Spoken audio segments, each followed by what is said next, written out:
섬김 이런 제목으로 은혜 나누기 원합니다.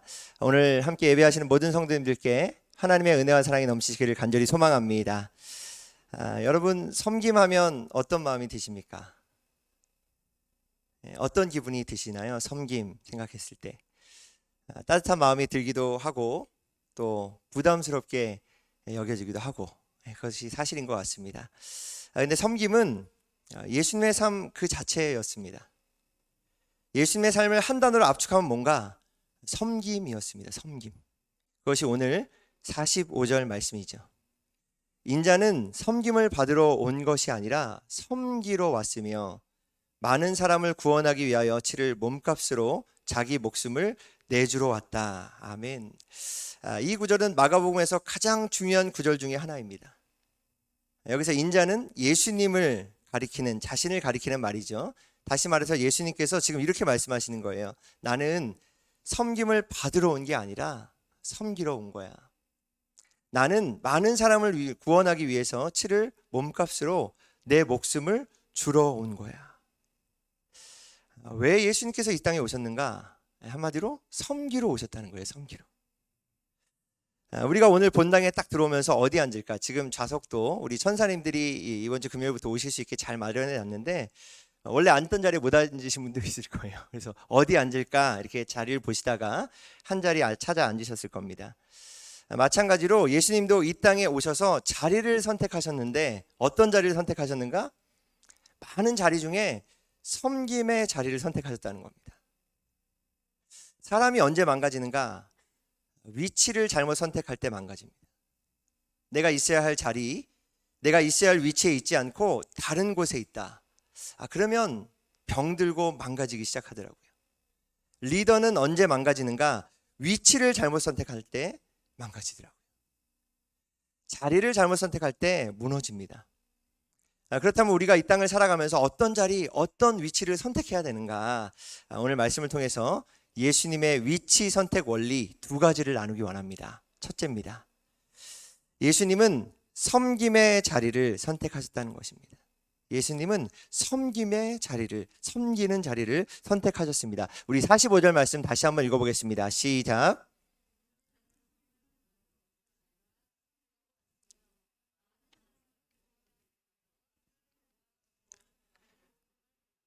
아멘. 여러분 보통 사람들의 관심은 어디 있을까요? 섬김을 받는 데 있죠. 그래서 사람들의 위치 선택 기준은 뭔가? 내가 좀 더 섬김을 받을 수 있는 곳, 그런 곳을 찾고 그런 곳을 좋아하죠. 그래서 그 자리, 그 포지션을 위해서 열심히 일합니다. 돈을 법니다. 그렇게 돈을 벌어서 더 좋은 곳 가서 더 좋은 섬김을 받으려고 하죠. 섬김을 받기 위해서 배신도 합니다. 섬김을 받기 위해서 투자도 합니다. 섬김 받으려고 경쟁도 합니다. 근데 예수님의 관심은, 예수님의 마음은 어디에 있는가? 섬기는 것에 있었다는 거예요. 섬기는 자리에. 예수님이 항상 자리를 선택하시고 위치를 선택할 때는 섬기는 위치를 선택하셨습니다. 예수님은 하늘의 위치 있다가 이 땅으로 내려오셨습니다. 신의 자리에 앉아 계시다가 인간의 자리로 내려오셨습니다. 천국 그 좋은 자리를 내버려 두고 이 땅 가운데 슬픔이 있고 미움이 있고 오해가 있고 고민이 있는 이 땅을 선택하셨습니다. 예수님은 항상 우리에게 좁은 길을 선택하라. 또 너희가 어딘가 갈 때, 잔치자리 같은 데 갈 때 높은 자리에 있으려고 하지 말고 낮은 자리에 앉아라 말씀하셨거든요. 이것이 예수님을 믿는 사람들의 위치 선택, 자리 선택의 원리입니다. 요즘 여러분의 관심은 어디 있습니까? 섬김을 받는 것에 있습니까? 아니면 섬기는 곳에 있습니까? 요즘 여러분이 있는 자리는 섬김을 받는 자리입니까? 아니면 섬기는 자리입니까? 오늘 예수님께서 나는 섬김을 받으러 온 게 아니라 섬기러 왔다. 이 말씀을 하시기 전에 앞에 42절부터 44절에 보니까 이 말씀을 하셨어요. 제가 한번 읽어보겠습니다. 그래서 예수께서는 그들을 곁에 불러놓고 그들에게 말씀하셨다. 너희가 아는 대로 이방 사람들을 다스린다고 자처하는 사람들은 백성들을 마구 내리누르고 고관들은 백성들에게 쇄도를 부린다. 그러나 너희끼리는 그렇게 해서는 안 된다. 너희 가운데서 누구든지 위대하게 되고자 하는 사람은 너희를 섬기는 사람이 되어야 하고, 너희 가운데서 누구든지 으뜸이 되고자 하는 사람은 모든 사람의 종이 되어야 한다. 여러분, 아멘이십니까? 무슨 말씀인가요? 한마디로 나를 믿고 나를 따르는 너희는 세상이 사는 방식 그대로 살면 안 된다는 말씀이에요. 세상 사람들은 어떻게 삽니까? 42절에 한 줄로 이렇게 요약합니다. 다스리고 마구 내리누르고 세도를 부린다. 세상 사람들은요, 막 다스리려고 합니다. 사람들을 아래에서 이렇게 세워주려는 것이 아니라 위에서 막 내리누르려고 합니다. 세도가 뭔가 권세죠, 권세. 자신에게 있는 힘, 권력 가지고 다른 사람 막 억압하려고 합니다. 요즘 말로 하면 갑질을 한다는 거죠. 자기 마음대로 하려고 합니다. 그런데 예수님께서 이렇게 말씀하세요. 43절에 그러나 너희끼리는 그렇게 해서는 안 된다. 그런데 너희는 그렇게 살면 안 돼. 너희끼리는 그렇게 살면 안 돼.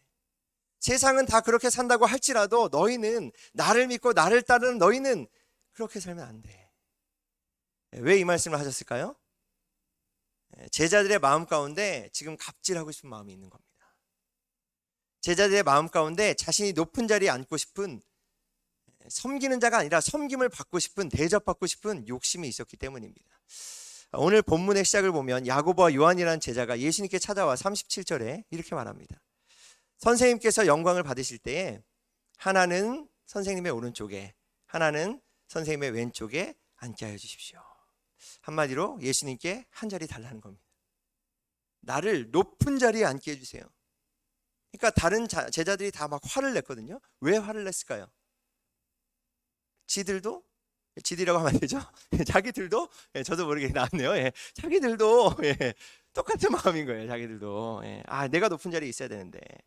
근데 여러분, 이 순간이 어떤 순간인지 아십니까? 예수님이 지금 십자가를 지고 가시는 길입니다. 십자가 지려고 가시는 길이에요. 예수님은 더 낮은 자리, 십자가 지러 가는 그 순간에도 제자들은 낮은 자리가 아니라 더 높은 자리 차지하고 싶은 모습, 그거 보면서 예수님이 오늘 말씀하시는 거예요. 나는 섬김을 받으러 온 게 아니야. 나는 섬기러 왔지. 여러분, 예수님은요, 자신이 십자가를 지시기 위해 가는 그 길에서까지 누가 높은가? 누가 더 높은 자리에 앉을 것인가? 누가 한 자리 차지할 것인가? 그 생각만 하고 있는 제자들을 포기하지 않는 거예요. 그리고 끝까지 섬기신 줄 믿습니다. 여러분, 섬김이란 이런 거죠. 이런 사람들을 섬기는 거예요.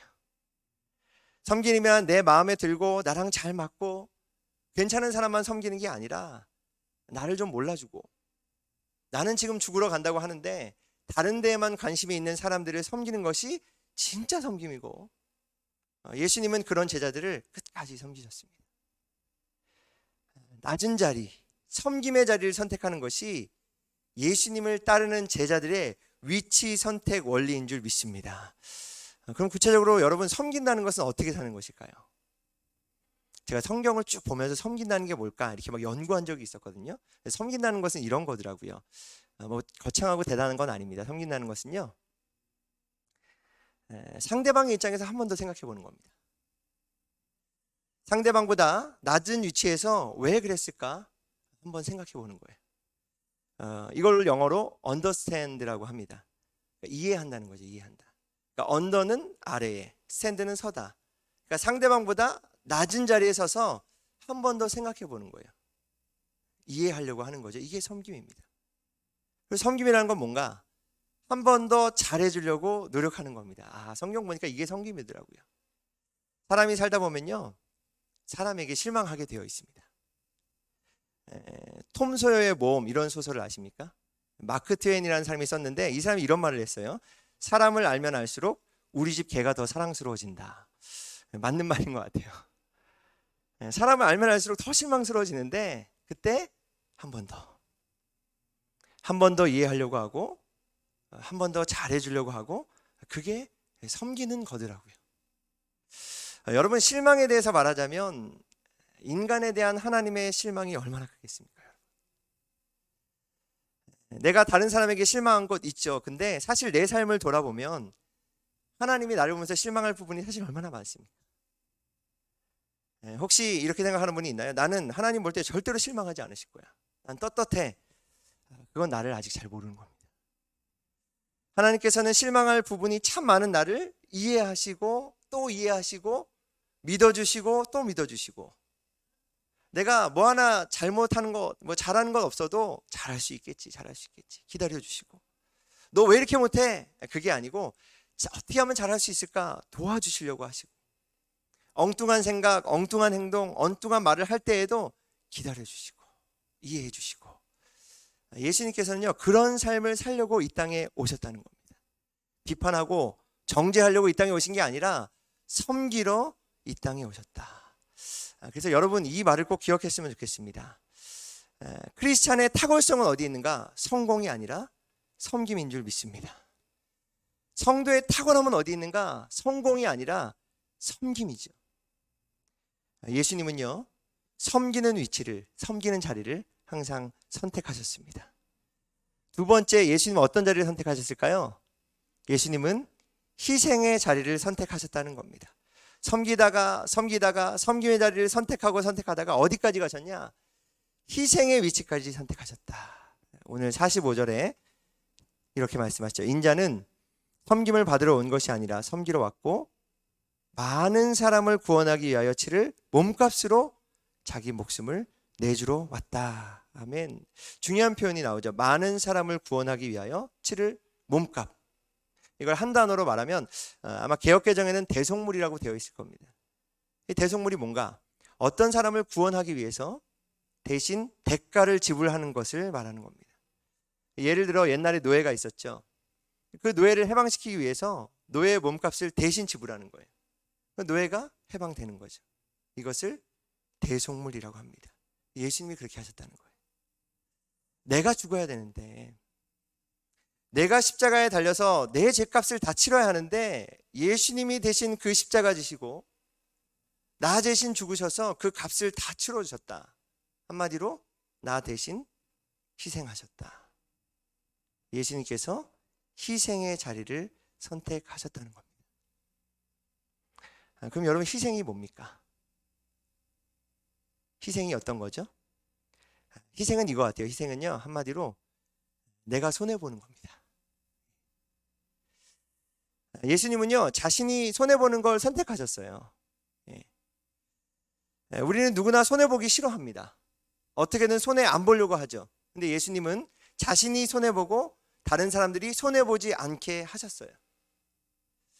이것이 예수님을 믿고 예수님을 따르는 사람들의 선택해야 할 희생의 자리인 줄 믿습니다. 여러분 한두 번 희생하다 보면요 그만두고 싶을 때가 참 많아요 사실. 근데 예수님이 언제까지 희생의 자리를 지키셨는가? 십자가에 죽기까지 희생의 자리를 선택하셨습니다. 주고 또 주고 다 주고 그냥 자기 목숨까지 줄 때까지 희생의 자리를 선택하셨습니다. 여러분 사실 우리가 섬기려고 할 때에, 희생하려고 할 때 어떤 마음이 듭니까? 하나님 감사합니다, 행복합니다, 그런 마음이 드십니까? 그럼 대단하신 겁니다. 그러면 대부분은 사람이 느끼는 감정이 비슷한 것 같아요. 사실 그냥 너는 너 나는 나 그렇게 살면 편하겠죠. 근데 예수님 정말 믿는 사람들은요 그렇게 살지 못하게 하세요. 우리 안에 성령님이 계시니까 그렇게 살도록 내버려 두지 않으세요. 그래서 눈을 딱 감으면 섬겨야지. 네, 눈 뜨면 저걸 그냥 막 이렇게 하기도 하고, 눈 감고 기도하면 맞아요, 주님처럼 섬겨야죠. 근데 눈 뜨면 또 이렇게 되고. 그럴 때 보통 이런 감정이 드는 것 같아요. 제가 보니까 외로움입니다. 저도 외롭더라고요. 고독한 거죠. 왜? 몰라주니까 내 마음을. 그리고 또 드는 게 분노죠. 분노. 한 번 참고 두 번 참고 계속 참는데 화가 나기 시작하는 거죠. 그리고 마지막은 낙심이 됩니다. 마음이 뚝뚝 떨어져요. 아니 언제까지 해야 되는 거야? 언제까지 참아야 되고 언제까지 해야 되고 끝이 없구나. 외로움과 분노와 낙심, 그러다가 또 한번 섬겨보자. 그러다가 또 해도 너무하다 끝이 없다, 그런 생각이 들고. 근데 여러분 한번 예수님을 한번 생각해 보시죠. 예수님이 십자가 지는 자리에 갔다가 사람들이 욕했습니다, 침뱉었습니다, 어느 한 사람도 박수 쳐주지 않았어요. 알아주지 않았어요. 그때 나 못하겠다. 나 이제 희생 그만할란다. 중간에 십자가에서 내려오셨다. 그럼 어떻게 되었을까? 제자들이라도 좀 남아있어야지. 3년 동안 같이 했는데 믿었던 제자들까지 예수님 다 도망가고 그때 난 도저히 못하겠다. 십자가 버리셨다면 우리의 구원은 어떻게 되었을까? 예수님께서 외롭고 화나시는 일이 있고 낙심하고 그때마다 그 길을 멈추셨다면 천국의 문이 우리한테 열리지 않았을 겁니다. 여러분, 우리가 섬김으로 시작했습니다. 다. 근데 외로움도 경험하고 분노도 경험되고 낙심이 경험되는데 그때 멈춰버린다면요, 여러분 정말 아무 일도 일어나지 않을 거예요. 근데 예수님은 끝까지 섬김의 자리, 희생의 자리를 선택하셨습니다. 예수님이 왜 이 땅에 오셨는가? 나를 사랑하셔서 그 좋은 천국의 자리를 버리고 나를 섬기려고 이 땅에 오셨고, 나를 위해 죽기까지 희생하시기 위해서 이 땅에 오셨고, 그렇게 나를 구원해 주셨습니다. 그럼 여러분, 우리가 누구를 닮아야겠습니까? 예수님을 닮아야죠. 세상의 방식, 세상의 방법이 아니라 예수님. 그래서 종종 우리 자녀들에게 하는 얘기가 있습니다. 어떤 선택을 할 때 조금 힘들어 보이는 일이 있고 쉽게 보이는 일이 있다면, 또한 희생해야 하는 일과 희생하지 않아도 될 일이 있다면, 넓은 길과 좁은 길이 있다면 예수님의 자리 선택을 생각하자. 예수님의 자리 선택을 생각하고 좀 더 허름한 자리, 좀 더 어려운 자리, 좀 더 섬기기 위한 자리, 좀 더 희생하는 자리, 그런 자리를 선택하는 은혜가 있기를 예수님의 이름으로 간절히 축복합니다. 여러분, 섬김이 뭘까요? 낮은 자리를 선택하는 겁니다. 희생의 자리를 선택하는 겁니다. 가장 낮은 자리가 어딜까요? 가장 희생하는 자리가 어디입니까? 죽음의 자리입니다. 예수님은 죽기까지 낮아지시고 희생하셨습니다. 희생을 선택하고 자기 목숨까지 다 버리기까지 희생을 선택하고 죽으셨습니다. 여러분, 우리도요, 죽었다고 생각하면 못할 것도 없습니다.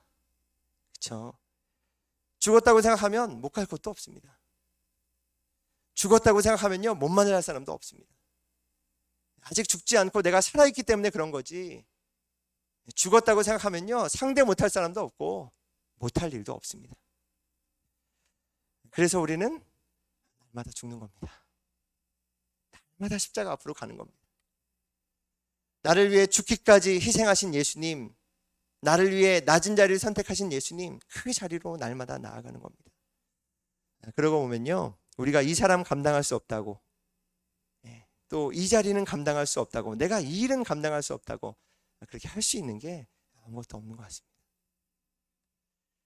여러분, 진정한 섬김은요, 내가 죽고 당신이 사는 겁니다. 말씀을 보는데 그냥 그런 마음이 딱 들더라고요. 진짜 섬김은 내가 죽고 당신이 사는 거구나. 세상은 말합니다. 내가 살아야 되니까 너는 죽어라. 내가 올라가야 되니까 너는 넘어져 있어라. 이게 세상의 방법이죠. 근데 성경은 뭐라 그러냐? 내가 죽고 당신만 살 수 있다면, 내가 죽고 당신이 일어설 수 있다면 그 자리가 예수님의 자리, 섬김의 자리, 희생의 자리인 줄 믿습니다. 여러분, 예수님은요, 오늘도 섬기는 그 자리에 계세요. 저는 그걸 믿습니다. 오늘 새벽에 제가 말씀을 전했는데 울려고 한 건 아닙니다. 눈물이 많지만 눈물이 났어요. 그냥 평세를 준비하는 성도님들 생각하니까 저는 참 도울 게 많이 없고 죄송한 마음이 저는 괜히 많아요. 더 돕고 싶은데, 더 힘을 내고 싶은데, 음식도 준비하시고 청소도 하시고 꽃도 다시고. 근데 어떤 마음이 드냐? 저 자리에 예수님이 함께하고 계시겠지. 그 섬김의 자리에 계시겠지. 여러분, 예수님 만나고 싶으십니까? 그러면 섬기는 자리에, 그곳에 계십시오. 거기에 예수님이 계십니다. 예수님이 정확하게 말씀하세요. 나는 섬김을 받으러 온 것이 아니라 섬기러 왔다. 예수님은 섬김의 자리, 희생의 자리를 선택하셨습니다. 여러분, 이 자리를 선택하면요, 잘못될 것 같은데 절대로 잘못되지 않습니다. 바보같이 될 것 같은데 절대 바보같이 되지 않습니다. 망할 것 같은데요, 절대로 망하지 않습니다. 왜? 예수님이 약속하셨거든요. 오늘 이렇게 약속하셨습니다. 너희 가운데서 누구든지 위대하게 되고자 하는 사람은 너희를 섬기는 사람이 되어야 하고, 너희 가운데 누구든지 으뜸이 되고자 하는 사람은 모든 사람의 종이 되어야 한다. 아멘. 여러분, 이 말씀을 믿으십니까? 그런 자리에 있을 때 하나님께서 우리를 높여주신대요. 하나님이 높이시면요, 여러분 정말 영광스럽습니다. 내가 나를 높이면 부끄럽죠. 근데 하나님이 높이시면요, 낮출 자가 없을 줄 믿습니다. 여러분, 이제 내일 모레면 평신도 세미나가 이제 시작됩니다. 이 자리에서. 이 자리에 천사님들이 앉게 될 거예요. 여러분, 어느 자리에 우리가 있어야 될까요? 우리 교회의 능력은 어디서 나타날까요, 여러분? 제가 예배 오기 전에 참 감사했습니다. 왜 감사했냐? 화장실에서 감사했습니다. 저는 사실 몰랐거든요, 이런 말씀이 있는지. 남자 화장실을 못 가보셨죠? 그래서 한번 보여드릴게요. 이렇게 화장실에 딱 가서 이제 딱 준비하고 있는데 깜짝 놀랐습니다. 이런 게 있더라고요. 제가 지금 3년 정도를 사역했는데 그냥 지나쳤던 말씀인 것 같아요. 그래서 이렇게 딱 앉는데 이런 말씀이 딱 더 있어요. 가정교회 어록이래요. 가정교회 능력은 어디서 나오는가? 섬김과 능력에서 나온다. 다 오늘 말씀인 거예요. 얼마나 감사하든지. 여러분, 우리가 어느 자리에 있어야 될까요? 예수님에 따라 섬김의 자리, 희생의 자리. 좀 더 이해하고 좀 더 잘해주려고 하고 좀 더 희생하고, 이 자리를 우리가 선택할 때에 이번 평세가 하나님이 높여주시는 은혜가 있을 줄 믿습니다. 그 자리에서 우리 천사님들뿐만 아니라 우리도 예수님을 만나게 될 줄 믿습니다. 우리가 섬기는 자리, 희생하는 자리에 있을 때 여러분, 성도는 성도다워질 것입니다. 스승은 스승다워질 것입니다. 부모는 부모다워질 것입니다. 목자는 목자다워질 것입니다. 동역자는 동역자다워지고, 공동체는 공동체다워지고, 섬김과 희생의 자리를 우리가 선택했을 때 교회는 교회다워질 줄 믿습니다. 그렇게 예수님을 닮은 우리 모두, 우리 교회, 우리 목장이 될 수 있기를 예수님의 이름으로 간절히 축복합니다. 우리 찬양하고 기도하도록 하겠습니다.